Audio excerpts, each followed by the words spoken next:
Hey guys, welcome again to Honey's Kitchen. I would like to thank everyone who's always watching on my videos. Thank you for your love and support. For those who are new on my channel, welcome. Our recipe for today is banana chiffon cake with whipped dulce de leche frosting. If you would like to know how to create this, keep on watching. For the full list of ingredients, please check on the description below.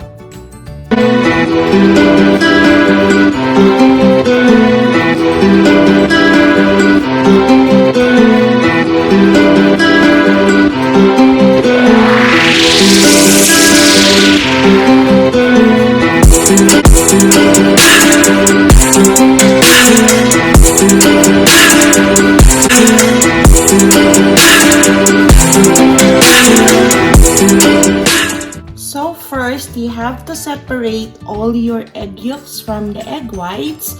So you need 6 eggs. So I separated it in separate bowls because we need the egg whites for the meringue. When making a chiffon cake, make sure that you are careful that the egg yolk doesn't mix with your egg white. And then we will add our milk, our evaporated milk.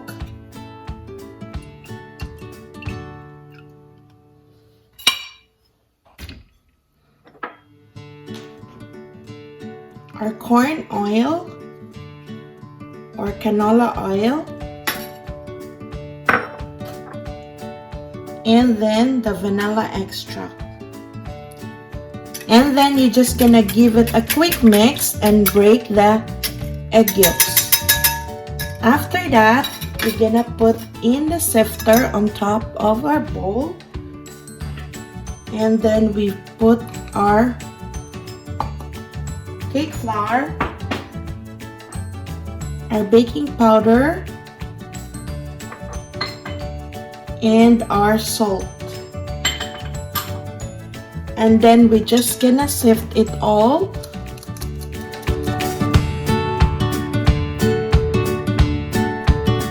And then we're gonna mix it all together that all the ingredients are well incorporated with each other. Make sure you don't over mix it. That is a wrong idea. I switched my mixing ladle with my whisk because this is normally a thick batter. It's not same as a regular chiffon cake. This is a little bit thicker since we are adding our bananas. And then we're gonna set it on the side and we will work on our meringue. So I will put the cream of tartar in here. If you don't have a cream of tartar, you can add calamansi juice or lemon juice. And then we will beat it until it becomes frothy. And then we will add the sugar gradually. Remember, add the sugar gradually. Do not put it in one time because your meringue will not be successful if you will add your sugar one time.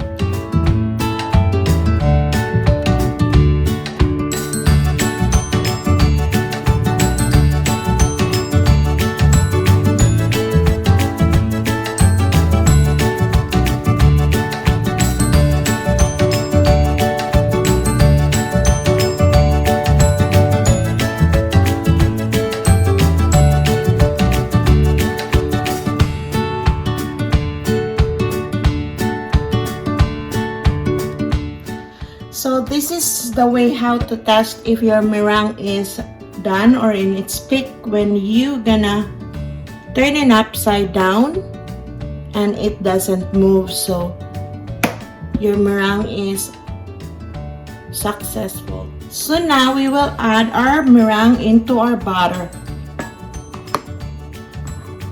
But we will not do it in one time. So to avoid from over mixing your meringue. So we will cut it into 3 times. So I put 1/3 of your meringue, and then do not mix it like that. You do the folding method.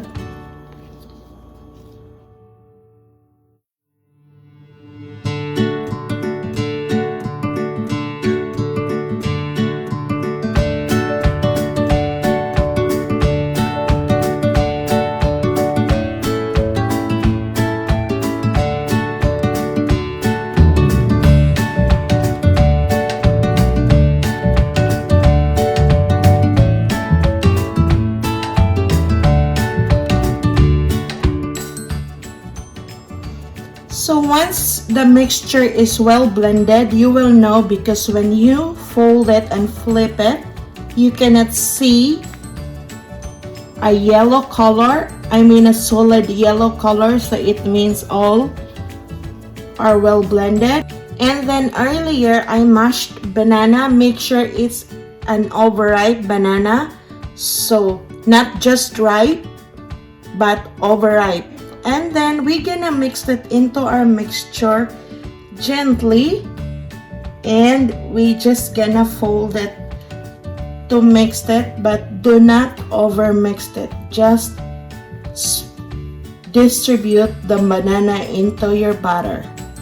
Then I have here 2 round 10-inch pan, and make sure you put a parchment paper in it, but do not grease under, just a parchment paper. And then we will divide our batter into 2 pans. And then you tap your pan gently to remove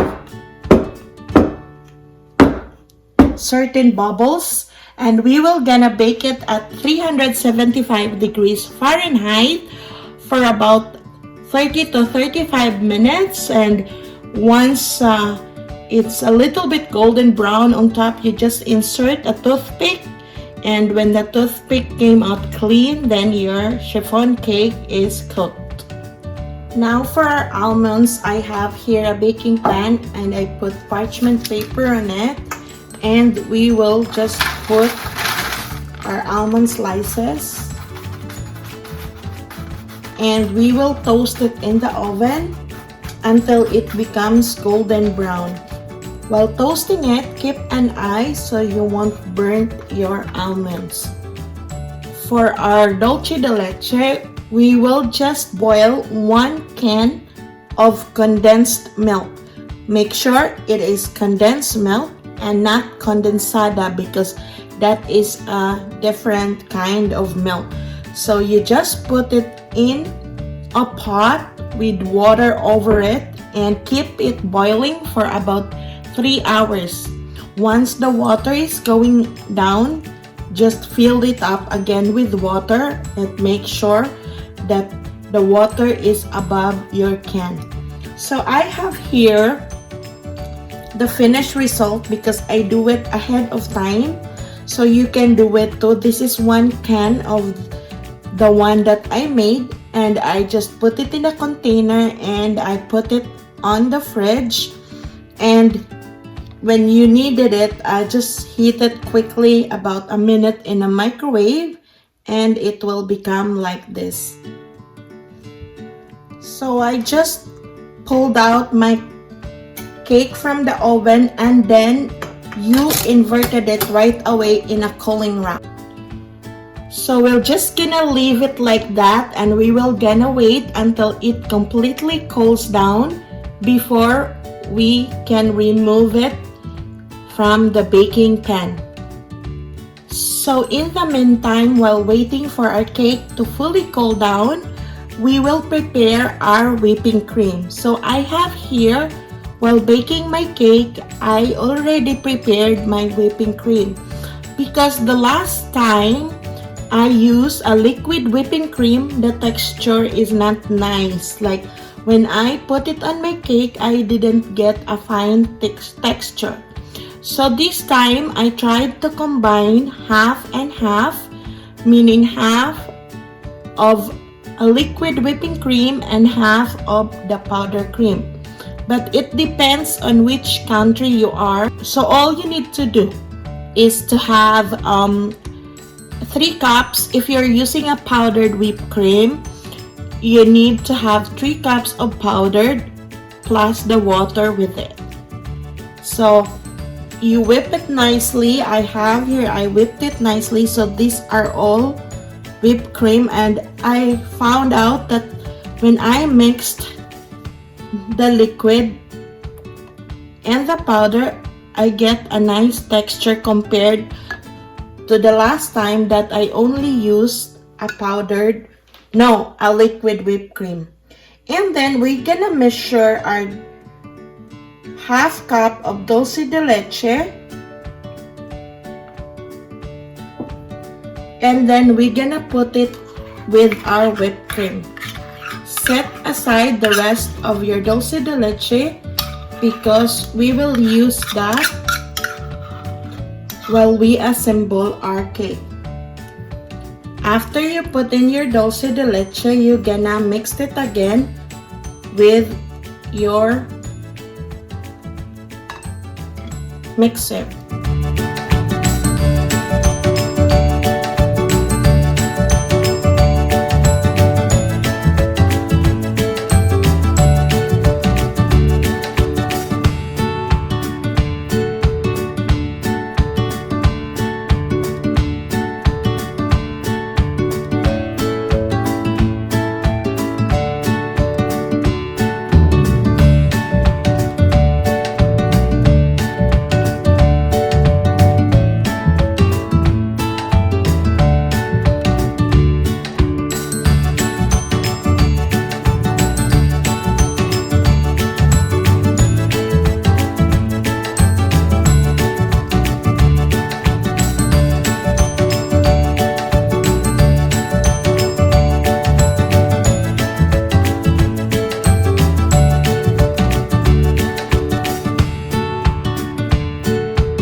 So, this is the finished product of a recipe today, the banana chiffon cake with whipped dulce de leche frosting.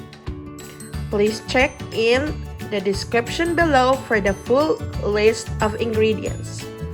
Hope you're gonna like it and try this at home. Before you go, please don't forget to like, subscribe, and push the notification bell so you will be updated when I will upload another amazing recipe. Please take care everyone, stay safe, have a good day, and I will see you again on my next video.